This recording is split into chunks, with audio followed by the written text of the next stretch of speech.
Sir, MGR காலத்திலிருந்து நீங்க அரசியல பயணப்பட்டு வரீங்க. எம்ஜிஆரோட சீடரா, அவருடைய அன்பை பெற்றவர் நீங்க. விஜய் எம்ஜிஆரை பார்த்த அளவுக்கு விஜயை சந்திச்சதுலயும் ஒரு பெரிய மகிழ்ச்சி இருக்கிறதா சொல்லியிருக்கீங்க.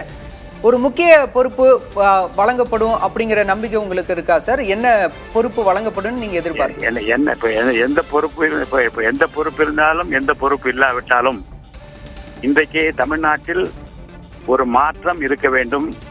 அது தமிழக மக்களுக்கு ஒரு ஏற்றத்தை தர வேண்டும், எதிர்கட்சிகளுக்கு ஒரு ஏமாற்றத்தை தர வேண்டும் என்கின்ற அளவிற்கு மிகப்பெரிய அளவில் ஆதரவு பெருகிக் கொண்டிருக்கிற இளைய தளபதி அவர்களோடு நான் இணைந்து நிற்பதில் மகிழ்ச்சி அடைகின்றேன்.